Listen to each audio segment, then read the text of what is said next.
Přemýšlím, jestli odejít nebo neodejít z práce. Začít podnikat nebo zůstat zaměstnaná. Mít nebo nemít děti. Vzít si nebo nevzít hypotéku. Odstěhovat se do jiného státu nebo zůstat tady. Ten strach je důležitý. Je tam něco, co potřebuju ošetřit. Že když se rozhodujeme, tak se nerozhodujeme my sami o dvou cestách, ale je to takový poradní stůl, kde jsou všechny naše vnitřní hlasy, vnitřní kritici, vnitřní fanoušci a ty všichni hlasují. Oni dokonce i ty oslaboveči to myslejí dobře, jo. Akorát, že to myslejí dobře v situaci, v které se v tuhle chvíli nenacházíme. A když půjdu na volnou nohu, tak umřu hlady. Můžeme bránit strach ze změny, strach z toho, že tam budou noví lidi, nevím, jestli si s nima třeba sednu. A to je důležitá zpráva.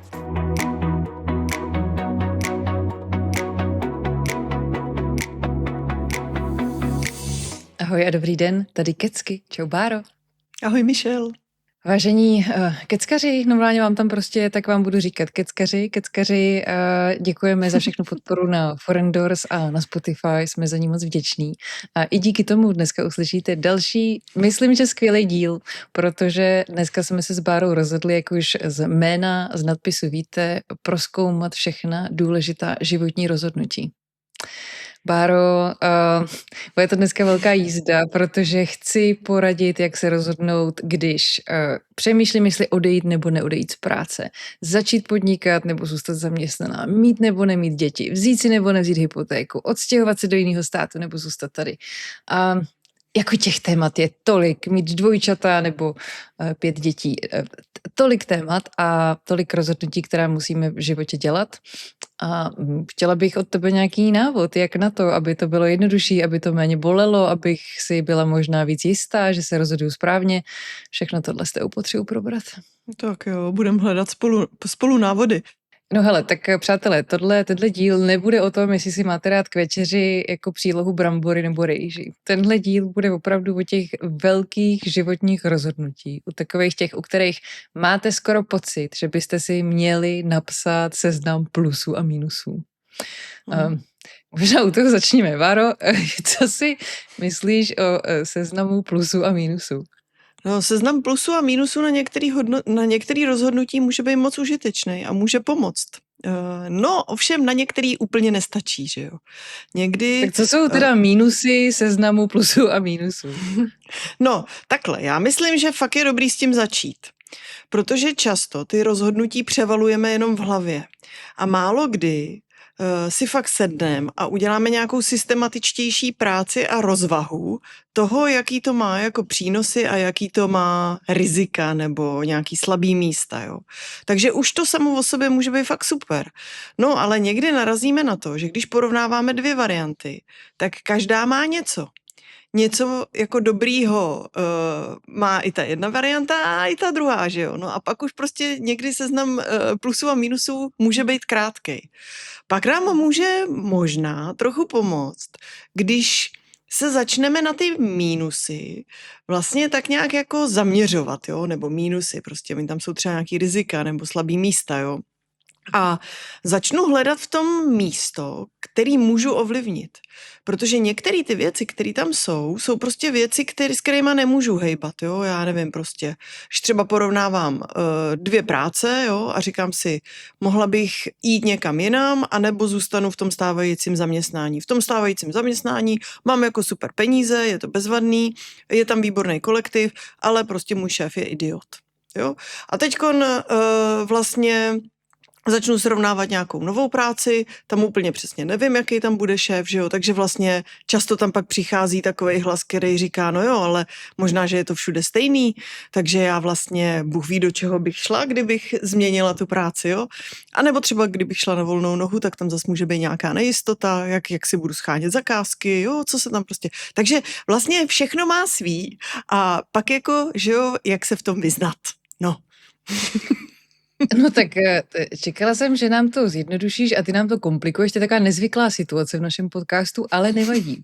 A dobře, takže ty říkáš, že je tam prostě nějaké dilema, možná až nějaký vnitřní rozpor a ten teda možná v nějaké první části filozofování nad tím rozhodnutím se prohlubuje.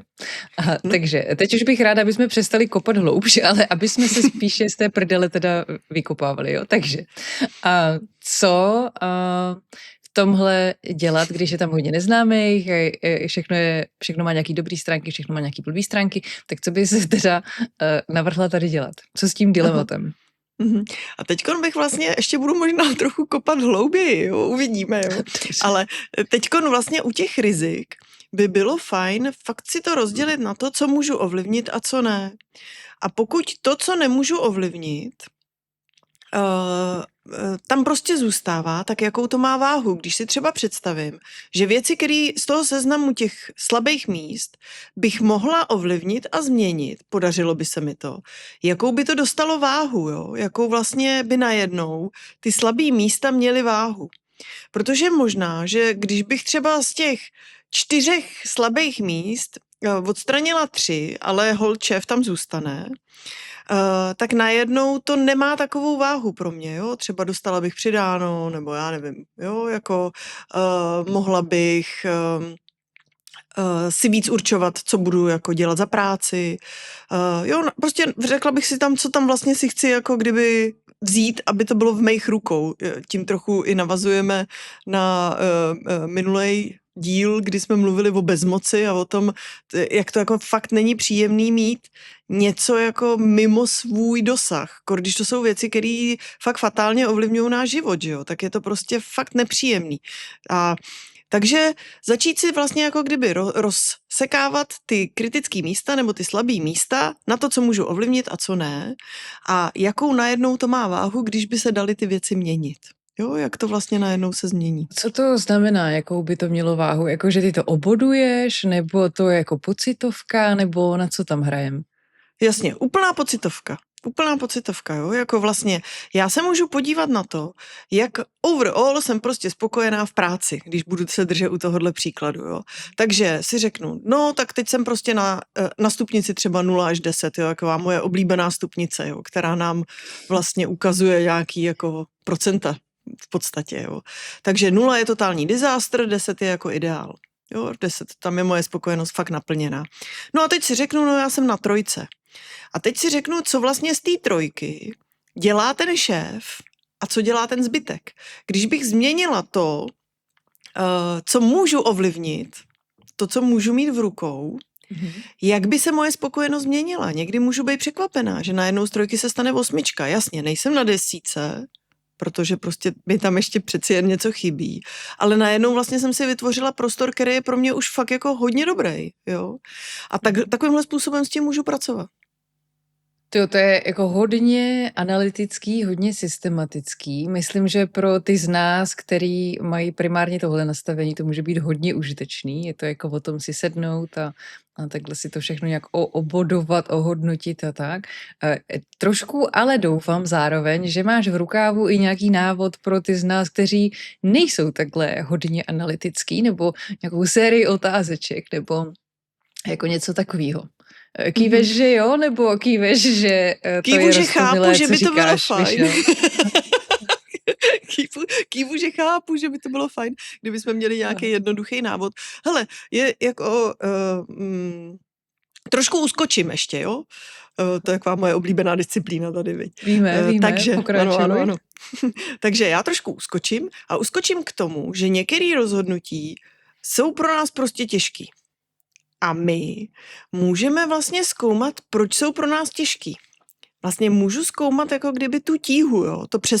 Možná zatím jsou nějaké přesvědčení nebo nějaké myšlenky, jo. No tak počkej, ty věci, které jsme si na začátku říkali, tak ty jsou těžký z důvodu, že máme pocit, že to, jak se rozhodneme, fatálně ovlivní zbytek mýho života. Jako jestli si udělat nebo neudělat děti, jestli si vzít nebo nevzít hypotéku, začít podnikat nebo ne, přestěhovat se do jiného státu nebo zůstat v Česku, jsou rozhodnutí, která dramaticky ovlivní zbytek tvýho života. A tím pádem máme pocit, že bychom tomu rozhodnutí měli věnovat jako fakt hodně energie. Mm-hmm. A to je vlastně myšlenka, jo? Že to dramaticky ovlivní jako zbytek života. A tak je dobrý tu myšlenku zkoumat. Co si myslím, že se stane, jo? Jaký tam jsou rizika, čeho se bojím, jaký tam jsou strachy schovaný, jaký přesvědčení z toho rozhodnutí dělají fatální. Proč si myslím, že se to rozhodnutí někdy v budoucnu nedá změnit? Tak jako měním teď. Jo, No, jako... a jako u některých z nich si myslím, že ten důvod bude, že ti naskakuje okamžitě, to už nepůjde vrátit. Jako podle toho, jak se teď rozhodnu, budu žít, jsem na životní křižovatce. Třeba asi u těch dětí je celkem jako těžký to zvrátit, jo? Když pomineme, že dáš to dítě do dětského domova a babyboxu, tak je to jako těžký, nemožný asi zvrátit. Takže u některých tě zaplaví tady ta tíha toho, že už to nevrátíš. Mhm. No jo, ale ta tíha není spojená s dětma. Ta tíha je možná spojená s tím, že se bojím, že třeba, já nevím, nebudu se moc věnovat své kariéře, nebo že ztratím svobodu, nebudu moc tolik cestovat, jo. A teď, Mhm. nebo já nevím, co dalšího, jo. Myslím si, že ale v podstatě nejde o to vracet děti, ale ponechat si něco, co je pro mě v tu chvíli důležitý. Prostě vědět, že tahle ta hodnota, například svoboda, cestování, čas pro sebe, je pro mě extrémně důležitý a já budu dělat všechno pro to, abych si to zařídila i po tom rozhodnutí. Protože samo se to nezařídí. Jo, je to jako když prostě potřebujeme se rozhodnout, kam jdem. No. Tady ta mentální gymnastika, co teď proběhla, že si to dokážeš dotrekovat k tomu, že to vlastně není o dětech, ale o tom, co ty všechno ztrácíš, mi přijde super. Dokázali bychom ji úplně stejně jako vystopovat, třeba aspoň v jednom jiném příkladě. Napadá mě třeba ta práce, odejít z práce, začít podnikat. A tam si taky myslím, že někdo z nás může mít pocit, jo, to je ale prostě jako nevratný, protože jakmile jednou začnu podnikat, pak zkrachuju, budu v průseru, budu nezaměstnatelný, nebo naopak to bude tak dobrý, že budu nezaměstnatelný, už tam nemám žádný dvířka otevřený zpátky. Co bys tady doporučila prozkoumat? Je to zase o tom, je to nezvratný? Dívala bych se zase na ty strachy, jo. A možná, že je opravdu najdeme i v těch rizikách. Když si se píšu plusy, minusy, ať už jako analyticky nebo neanalyticky, to je úplně jedno, tak se můžu vlastně jako kdyby dívat, jo, tam bude třeba menší jistota, jo, nebo menší možnost získat zakázky třeba, já nevím, jo. Nejsem dobrý obchodník. Jak já se prostě k tomu postavím? Jak si budu dělat marketing? Jo, to já přece neumím. Jo, a spousta dalších takových otázek. A to jsou hrozně užitečné věci. Ve chvíli, kdy je vidím, tak taky vím, že se jim potřebuju věnovat. A řeším, jestli je můžu ovlivnit nějakým způsobem. A pokud ano, tak jak? Co proto můžu udělat? Jaký kroky k tomu vedou? A najednou to mám ve svých rukou, jo. A ošetřuju vlastně i ten strach, který je užitečný.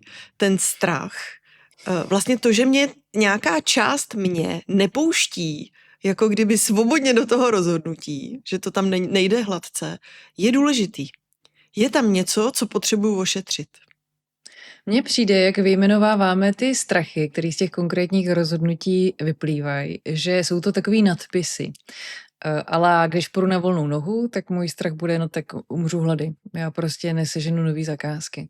Že to je jako nadpis toho celého textu a že bys měl prozkoumat, co obsahuje ten článek pod tím a tam pravděpodobně bude přesně, jak ty říkáš, no ale ten strach plyne z toho, že o sobě vím, že nejsem dobrý obchodník, že nejsem dobrý s lidma, že jsem slabý vyjednavač. A to jsou všechno věci, které pak následně už můžu opečovat, stejně jako jsme se bavili s tím mateřstvím, který je jenom potřeba ty rizika nějak ošéfovat předem, ale už to nejsou tak paralyzující strachy, který nás zastaví to velké rozhodnutí udělat. No a pak mě napadá, že někdy člověk stojí před rozhodnutím například v péči o svý blízký, jo. Kdy třeba se rozhoduje o tom, jestli ho mít doma toho člověka, nebo jestli ho převízt do nějaký instituce jiný, jo, kde oni nějak budou pečovat. A teď vlastně blbý je, že v tu chvíli vlastně rozhoduje o někom jiným. Toto rozhodnutí často stěžuje, protože opravdu si přebírá zodpovědnost, která není jeho.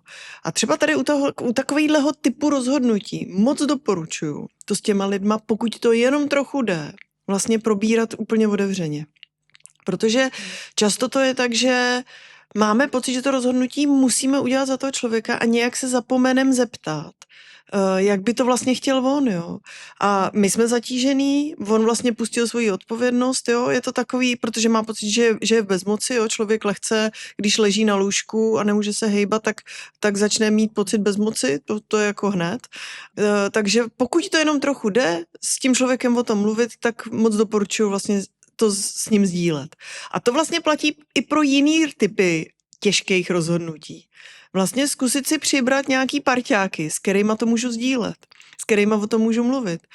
Ať už jsou to blízký kamarádi, nebo nějaký průvodce, nebo prostě někdo blízký z rodiny, i třeba koho by se to dotklo, jo. Vlastně nezůstat si v tom sám. Tady mi přijde docela důležitý, koho si na ten rozhovor vybereš, protože do toho rozhodnutí jako jedna z těch ingrediencí, by to byl koktejl, jo, tak jedna z těch ingrediencí je nějaký tvoje jako charakterový nastavení, nějaká tvoje persona prostě, jak seš citlivý, jak seš zdatný, odolný a tak. A někdo, kdo to má prostě nastavený jinak, může dávat diametrálně jinou radu, která by pro něj byla výborná, ale jako vybrat si k tomu rozhovoru někoho, kdo se dokáže vcítit, jak to mám já, co jako je pro mě důležitý a neradí svoji cestu, která pro něj by byla nejlepší a která nás pak může nějak negativně ovlivnit, je docela zásadní. Jo, to říkáš úplně přesně, jo, protože samozřejmě, že když člověk má tendenci v té blízkosti s lidma přebírat automaticky jejich názory za vlastní, protože je tak naučený, tak by to mohlo pro něj být spíš jako kontraproduktivní, jo. A je dobrý si být vědomý té tendence, kterou v tom mám, jo, jestli si držím hranici nebo ne. A zároveň tu hranici nastavit i v tom rozhovoru. Říct, hele, potřebovala bych od tebe tohle konkrétně. Například, mám tady tyhle rizika, já se nechci bavit o těch variantách. O těch si budu přemýšlet sama, ale mám tady tyhle rizika a docela by mi pomohlo, kdybychom se mohli bavit o tom, jaký opatření by se na ně dali najít, co tě k tomu napadá. Jo, jako kdyby zacílit ten rozhovor. Ujasnit si, co si z něj chci odníst, co by pro mě bylo užitečný a o to si říct. Protože jinak to bude směřovat k tomu, co bude připadat užitečný tomu druhému a to ne vždycky je stejný. A zároveň, přestože ty přicházíš s tím, chtěla bych si o tomhle tématu promluvit, protože ty vlastně jenom sbíráš další inputy do toho, aby ses mohla dobře rozhodnout, tak druhá strana, pokud tohle nezazní, tak často začne rovnou dávat nevyžádaný rady a jak to máš ty vyřešit podle svýho morálního kompasu, svýho jako všeho, že jo. A to je často jako jiný. Já si vlastně jako asi nepamatuju, kdy někdo z mýho okolí, kde jsme si v rámci rodiny, přátelstva a tak bavili o něčem biznisovým, by mi dal radu, kterou já bych se jako řídila. Protože prostě jejich hodnotový systémy jsou diametrálně odlišný. Já když se prostě zeptám o dvě generace staršího člověka, mám zůstat v práci, mám tam hezký plat, ale fakt se mi tam nelíbí, tak mi řekne, no samozřejmě, že tam máš zůstat. Jakože prostě hodnotový systém je jako jiný, jo. Když se zeptáš o generaci mladšího, tak ježišmarja, už jsi měla být dávno pryč prostě, jo. Tak jako přitahovat do té debaty lidi, kteří to mají buď podobně, anebo si dokážou nacítit, jak to máš ty. Zadefinovat, o čem a jak se teda chceme bavit, tak to je naprosto zásadní pro tyhle porady s naším okolím. Přátelé, fanoušci, diváci, děkujem, že jste doposlouchali až sem. V další části tohohle dílu se s Bárou budeme bavit, jak si ten proces rozhodování ulehčit, jak si při něm taky odlehčit, to jsou dvě různé věci. Podíváme se na fantastickou jednoduchou techniku, kterou nám Bára poradí a s kterou je to rozhodování výrazně lehčí. A taky se podíváme na to, jak se sebou pracovat v momentě, kdy jste udělali špatný rozhodnutí, jak v sobě najít vřelost a sebelásku, abyste se nebičovali a nevyčítali si to. A tohle všechno už teď na vás čeká na Foreign Doors a na Spotify v díle, který má plnou délku. My se tam na vás budeme moc těšit a uslyšíte třeba tohle. Tak možná i rada, když vás někdo poprosí o pomoc, tak je dobrý začít otázkou. A co by si vlastně potřeboval ode mě? Když většina lidí přijde a řekne, ty vole, já nevím, co mám dělat, tak se velmi často ozve z druhé strany a tak to já vím přesně, co bys měl dělat. Můj záměr je vlastně to, co chci žít, jaký přání o svém budoucím životě mám a představy. A jsem na sebe opravdu zlá, přísná a říkám si, tak já jsem úplná kráva, ty vole. Prostě jak jsem mohla udělat tohle rozhodnutí, jak jsem se mohla takhle špatně rozhodnout. Jak v sobě najít vřelost a sebelásku k tomu, abych se za špatná rozhodnutí v životě nebičovala.